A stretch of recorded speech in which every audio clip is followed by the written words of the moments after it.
Bonsoir à tous et bienvenue dans cette édition. Lundi 14 août 2023, voici les titres de votre journal.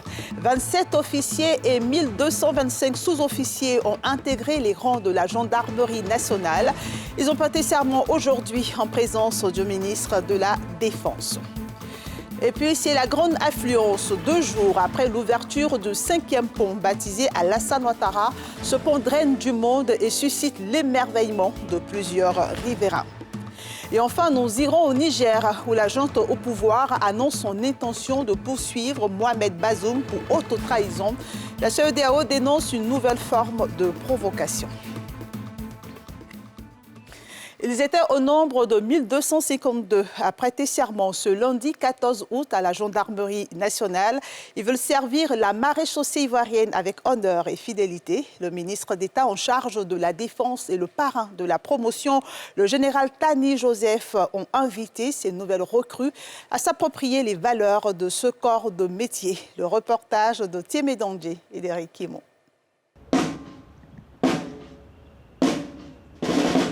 Place d'armes de l'école de gendarmerie d'Abidjan-Cocody. Sur les rangs, 1225 sous-officiers, dont 62 stagiaires féminins et 27 officiers en fin de formation.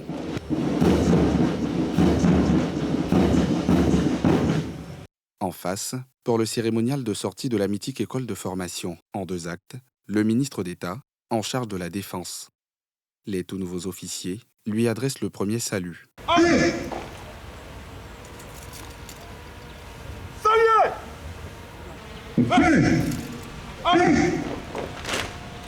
À terme, place à la prestation de serment.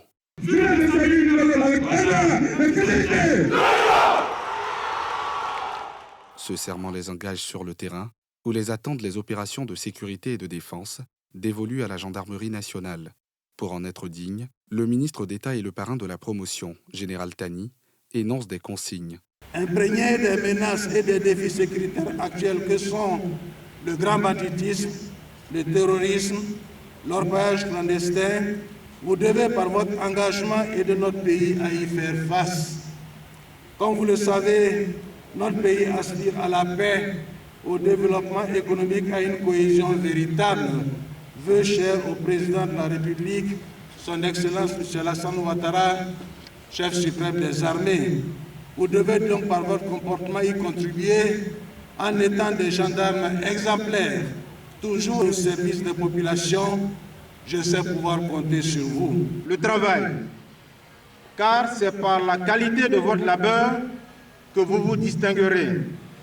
Les récompenses viendront d'elles-mêmes parce qu'un travail bien fait finit toujours par être valorisé. Le service représente l'essence de votre engagement. Vous ne devez pas le perdre de vue. C'est un noble accomplissement que de servir pour le bonheur de sa communauté, de son peuple et de sa nation. L'exemple de vos illustres dévanciers, dont les œuvres ont conféré à votre institution ses nobles noblesses, doit pouvoir vous servir de référentiel. Avant de quitter les rangs de l'école, le glaive est remis aux cadets de la 62e promotion, forte de 1421 éléments. Cette promotion, baptisée adjudant-chef Gouebolou, va poursuivre la formation au sein de la première école du corps, au palmarès impressionnant. Depuis 1961, l'école de gendarmerie a produit 61 promotions de sous-officiers et 47 promotions d'officiers, tant nationaux que non nationaux, formés dans toute la rigueur de la discipline avec les standards de la maréchaussée. À cela s'ajoute la formation au profit des unités paramilitaires et récemment les structures publiques. Deuxième acte, la démonstration dynamique des acquis de la formation. Enlevé de rideau, le maniement des armes.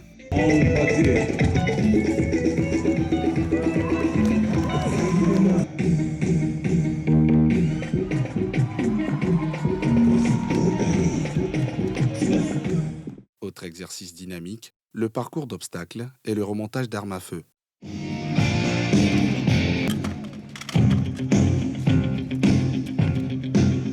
Avant, les nouveaux agents traduisent à travers le défilé militaire les valeurs de discipline, de cohésion et de rigueur au service de la patrie et de la loi.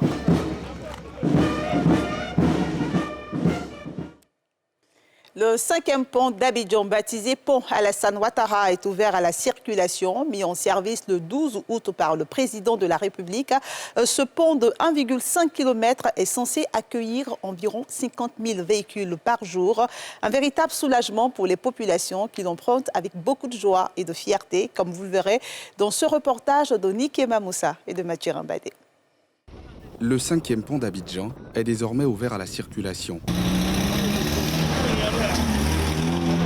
Fortement attendu, les populations espèrent gagner du temps sur les 1,5 km de cette nouvelle architecture. Beaucoup plus de temps, en tout cas beaucoup plus, parce que je veux dire, il faut faire le détour par l'Indénié.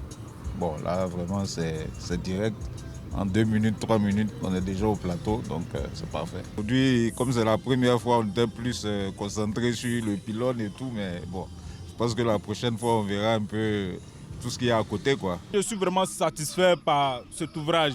Ça nous fait gagner en temps, très rapidement. Et ce pont, il est vraiment très beau. J'aime beaucoup ce pont parce qu'il va désengorger la voie lagunaire. Vous voyez, voilà, parce que ici, tout est rapide. Quitter Cocody, arriver au plateau en tout au plus 5 minutes. En plus, l'ouvrage est doté d'une piste cyclable pour faciliter la circulation des 2 roues. De là, j'ai quitté à Koumassi et de Koumassi à Saint-Jean, bon, c'est rapide quoi, c'est rapide, voilà. À moins de 10 minutes, ils sont à Saint-Jean.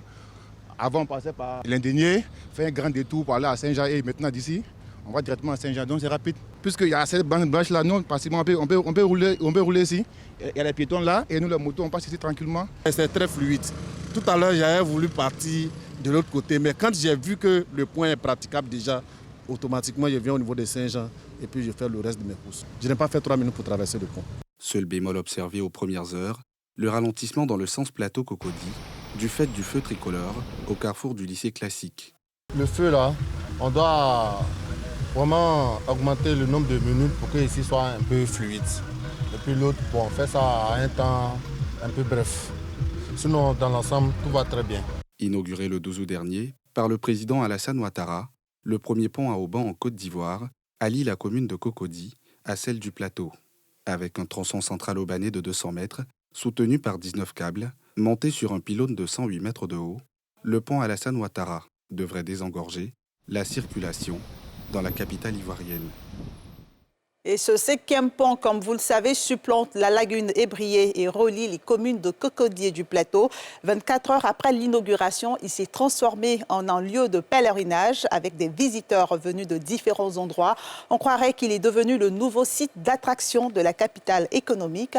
Plusieurs téléphones à la main ont fait des selfies à partager avec leurs proches qui sont hors du pays. Thierry Dondier. Pont à dos. Nouveau site d'attraction de la capitale économique, Abidjan. 24 heures après sa mise en circulation, les Abidjanais, visage radieux, affluent. Sur les lieux, parmi les visiteurs tout sourire, un émerveillé au téléphone. Le pont à Auban là, c'est du grand art. À côté, d'autres se font des selfies à partager avec des proches, hors d'Abidjan et du pays. Ces visiteurs en vacances sur les bords de la lagune ébriée, en provenance du Mali et leurs hôtes, sont toutes sous le charme. Je viens du Mali. On m'a dit de venir voir le pont qui a été fait il n'y a pas longtemps, donc j'étais curieuse, je suis venue. Je suis satisfaite maintenant, vraiment. De votre chef-d'œuvre. Voilà. Ouais, c'est vraiment à féliciter. Oh, vraiment, c'est indescriptible. J'ai des papillons dans le ventre, dans le cœur. Je suis heureuse. C'est tellement beau, c'est tellement agréable. Ça rend tellement fière de venir sur ce pont-là que c'est l'une des plus belles œuvres de l'Afrique qui a été faite par notre président de la Côte d'Ivoire. En plus, ça me rend fière d'être ivoirienne. Ces autres visiteurs subjugués saluent un ouvrage qui allie utile et agréable. C'est magnifique en fait, de voir après tant de douleur un tel pont avec de telle qualité. On ne se croit pas à Abidjan. Je pense que ça va changer un peu les habitudes des Ivoiriens. D'abord même le raccourci. Et au-delà de ça aussi, c'est de voir un peu qu'aujourd'hui la Côte d'Ivoire n'est plus le pays qu'on pense parce que les infrastructures sont vraiment de qualité et de haut standing. Donc je pense que chacun saura déjà quoi faire. Personne ne passera ici et pisser, je ne pense pas. Je pense que chacun sera fier de passer sur ce pont et en même temps dire que non, vraiment, l'évolution est en marche. Vraiment, la beauté de l'œuvre, c'est une fierté nationale. Donc au-delà de la beauté, ça résout un problème de mobilité à Abidjan. Nous espérons que ça va réduire les embouteillages Mais tel que je vois aujourd'hui que le pont est pris d'assaut, on espère que c'est juste un effet de mode, que ça va passer et que les choses vont se régulariser. 5e pont d'Abidjan, l'ouvrage inauguré samedi dernier supplante la lagune ébriée et relie les communes de Cocody et du Plateau. 24 heures après, soit hier dimanche, l'infrastructure s'est transformée en un lieu de pèlerinage avec des visiteurs venus de différentes contrées de la ville. Lancée en novembre 2020, la construction de l'autoroute de contournement de la ville d'Abidjan, appelée Y4, se poursuit. La première phase de ce projet, qui part du carrefour du nouveau camp d'Akwedo au camp des Bempé, sera livrée avant la Cannes 2023, Cannes qui se tiendra ici même en Côte d'Ivoire. Comment avancent les travaux à ce jour? Quelques éléments de réponse dans ce reportage de Mardoché Kwasi et de Joseph Zécré. Échangeur du carrefour du nouveau camp d'Akwedo. Cet ouvrage constitue le point de départ de l'autoroute Y4, censée contourner la ville d'Abidjan. Sur le tracé, on peut déjà apercevoir à certains endroits les premiers linéaires des voies bitumées. Les entreprises engagées dans la réalisation du projet travaillent d'arrache-pied pour livrer l'ouvrage dans les délais. Ces travaux en cours ne concernent que la première phase du projet, qui s'étend sur 26 km du carrefour du nouveau camp d'Akwedo au stade olympique Alassane Ouattara des Bempé. La tranche qui nous concerne, elle en 2 sections. Une section qui part depuis le nouveau camp, qui arrive donc au carrefour d'Alépé, et puis une seconde section qui part d'Alépé et qui arrive pratiquement au stade des Bempé. Cette stratification, cette division a été voulue pour pouvoir avoir plus d'entreprises et accélérer davantage pratiquement la réalisation de ces travaux. Aujourd'hui, nous sommes à un taux de réalisation effectivement de 80%. L'objectif que nous visons tous, c'est vraiment que cette voie-là puisse servir comme voie alternative aussi pour arriver au stade. Nous avons demandé à l'entreprise pratiquement de travailler jour et nuit pour que cet objectif effectivement assigné soit respecté. L'emprise de cette autoroute de contournement a été réservée depuis les années 1970. Aujourd'hui, au moment de sa mise en œuvre, l'extension de la ville d'Abidjan a complètement changé son statut. C'est une voie qui était considérée comme une voie de contournement. Aujourd'hui, avec la ville d'Abidjan qui a pratiquement s'est agrandie de façon exponentielle, on parle plutôt aujourd'hui de voie périphérique. Parce que contournement, ça veut dire qu'on passe en dehors. Et donc, l'État, dans le cadre du schéma directeur du Grand Abidjan, surtout en ce qui concerne son volet transport, est en train de réfléchir à une seconde voie qui est un peu plus au nord et qui sera maintenant une voie de contournement. La deuxième phase du projet, dont les financements sont déjà acquis auprès de la Banque mondiale, part du stade des Bempé pour s'achever à la nouvelle zone industrielle sur l'autoroute du Nord. À terme, la Y4 reviendra finir sa course au carrefour du nouveau camp d'Akwedo, d'où elle est partie, en passant par Saint-Viateur, le boulevard Latrille, l'abattoir d'Abobo, la morgue d'Anyama, le stade des Bempé, la nouvelle zone industrielle sur l'autoroute du Nord, le pont de Jacquesville, le canal de Vridi, où un pont sera construit, la cité universitaire de Port-Boué, le village de Mputo, le lycée Jacques Prévert et le lycée français. Occuper les enfants avec des activités à la fois ludiques et utiles, c'est la grande équation que doivent résoudre les parents pendant les vacances scolaires. Ils rivalisent d'idées et d'astuces selon leurs moyens financiers. Certains vont en vacances hors de la Côte d'Ivoire, tandis que d'autres restent ici en multipliant les astuces pour fuir l'ennui et la monotonie. Bénédicte Siloué, Massitouré et Mathurin Badé nous expliquent comment les familles s'occupent pendant les vacances. Nous sommes à Cocody Mbadon. C'est ce parc d'attractions qu'a choisi Armel Conan pour occuper et divertir ses enfants pendant cette période de grandes vacances. Pour cette jeune mère, l'épanouissement des enfants pendant cette période est primordial. Je suis en congé, voilà, donc je suis venue avec les enfants pour qu'ils s'amusent, pour qu'ils se distraient un peu. Il y a un qui joue au football, il y a un autre qui fait un peu d'apnée, lui apprend la natation. Puis on fait un peu de lecture. On fait tout ça parce que pendant l'année scolaire, les enfants sont stressés, ils sont vraiment, on est derrière eux pour les études. Donc quand c'est les vacances, on leur permet de se distraire, de s'amuser dans ces petits coins-là, voilà. À l'inverse de Armel Conan, les contraintes professionnelles empêchent certains parents de s'occuper des activités extrascolaires pendant les grandes vacances. Ils optent alors pour des journées d'accueil en centre de loisirs, un endroit où les enfants peuvent à la fois s'amuser et apprendre. C'est des services qui sont assez nouveaux dans notre environnement.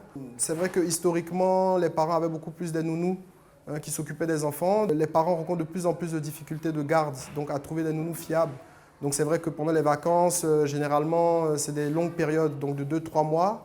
Les parents préfèrent quand même qu'il y ait un cadre beaucoup plus professionnel où les enfants puissent se retrouver et puis avoir vraiment des activités qui sont orientées par des professionnels pour les encadrer. Là, c'est le groupe de la garderie et c'est des enfants âgés entre 6 mois et 2 ans. Le but de ce groupe, c'est vraiment les amener à être autonomes. Dans les gestes du quotidien, on a des activités de créativité, on a du coloriage, on a de la peinture. Après, on a aussi des activités de musique et danse pour l'expression artistique et puis des activités aussi sportives pour les faire bouger un peu. Si certains parents trouvent cela important, c'est loin d'être le cas pour d'autres. Personnellement, moi, je ne pense pas trop à ça. Moi, je suis un peu casanier, on est là, on s'amuse à la maison, je regarde la télé. J'occupe généralement mes enfants par les colonies de vacances. Cette année, par exemple, il y a le camp de scouts. Il ira en août là aussi, il va suivre aussi les cours de vacances. C'est comme ça que je les occupe. Pour Eunice Telloro, conseillère en éducation, les parents devraient prendre conscience de l'importance de l'occupation de leurs enfants pendant les vacances scolaires.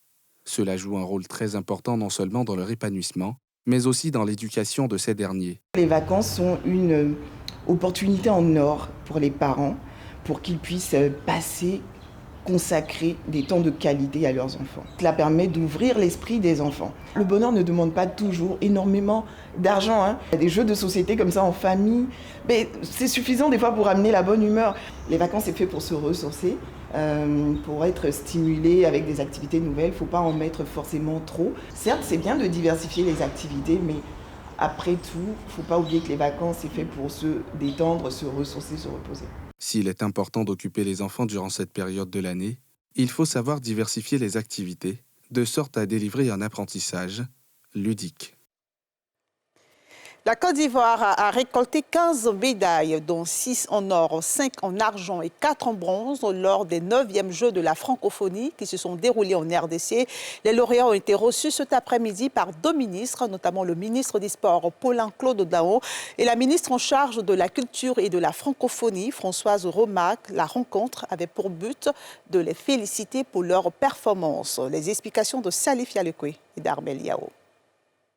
15 médailles au total, dont 6 en or, 5 en argent et 4 en bronze. Tel est le palmarès de la Côte d'Ivoire au terme de ces 9e Jeux de la francophonie qui se sont déroulés du 26 juillet au 6 août à Kinshasa, en République démocratique du Congo. Ce sont 7 médailles en athlétisme, 5 en lutte, une médaille en judo, une médaille en chanson, une médaille en freestyle. De retour au bercail, ces athlètes ont été honorés par le gouvernement à travers Claude Paulin Dao, ministre des Sports, et Françoise Remarque de la culture et de la francophonie. Ils ont salué ce beau travail des athlètes et de leurs encadreurs. Nos encouragements et notre fierté. Notre fierté de savoir que la vision du développement voulu par le président de la République, une vision où les fils et les filles de Côte d'Ivoire se rassemblent et essaient de porter toujours, et quel que soit le lieu, très haut l'étendard de notre pays, cette vision qui l'a conduit à décréter cette année de la jeunesse, elle se concrétise par des jeunes athlètes, des jeunes artistes qui sont capables partout de démontrer que la Côte d'Ivoire a du talent, que la Côte d'Ivoire est de retour dans le Conseil des Nations, pas seulement sur le plan économique, mais sur tous les plans. Monsieur le ministre des Sports et moi-même avons été les témoins privilégiés de la ferveur des jeunes. Nous avons vu d'avant tout de véritables modèles, de modèles inspirants, des modèles de jeunes qui portent des valeurs autour du travail, autour de l'abnégation, autour du sacrifice. Et tous ces sacrifices et toutes ces valeurs ont porté aujourd'hui leurs fruits. Pour leur part, les victorieux de Kinshasa se sont réjouis de cette reconnaissance de la nation. Ça n'a pas été facile avec certains bobos, certains embrouillements. ça a été, puisqu'on pensait déjà à notre pays renvoyer des médailles pour la Côte d'Ivoire. Parce que c'est vraiment bien en fait une fois de revenir au pays et de revenir en quelque sorte présenter sa médaille au premier responsable et de dire fièrement qu'on a représenté le pays. Et voilà quoi, je suis vraiment content.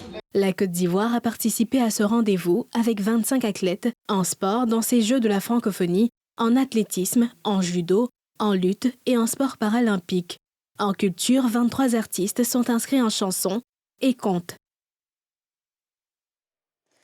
Et au Niger, les putschistes ont annoncé hier leur intention de poursuivre le président renversé Mohamed Bazoum pour autotrahison et atteinte à la sûreté du pays. La junte militaire a également dénoncé les sanctions illégales, inhumaines et humiliantes de la CEDEAO qui s'oppose au coup d'État et menace d'un recours à une intervention armée pour rétablir l'ordre constitutionnel.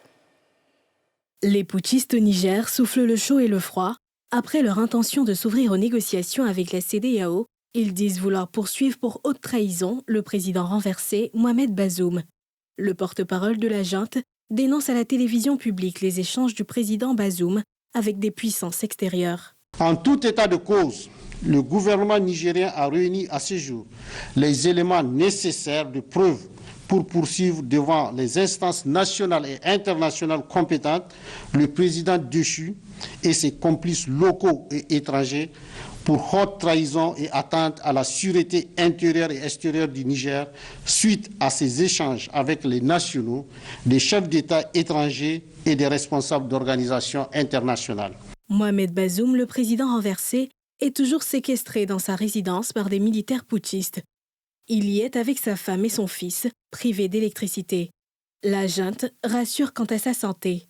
La CEDEAO, qui qualifie d'inhumain le traitement qui lui est infligé, appelle à sa libération sans condition.